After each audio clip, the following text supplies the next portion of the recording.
পালিয়ে গিয়েও শেখ হাসিনার মধ্যে কোনো অনুশোচনা নেই বলে মন্তব্য করেছেন বিএনপির সিনিয়র যুগ্ম মহাসচিব রুহুল কবির রেজভী। সন্ধ্যায় রংপুর মেডিকেল কলেজে ড্যাব আয়োজিত ইফতার মাহফিল ও আলোচনা সভায় অংশ নিয়ে তিনি মন্তব্য করেন। অভিযোগ করেন, জুলাই আন্দোলনের আগে যেমন আওয়ামী লীগ মিথ্যাচার করেছে, এখনও তারা একইভাবে মিথ্যাচার করছে।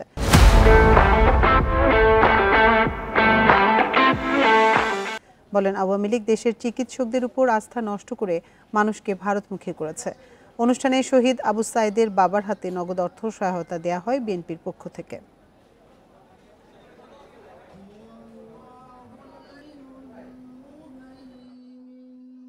এখনো তার মানসিকতা থেকে খুনের ভাব, হত্যাকারীর ভাব যায়নি।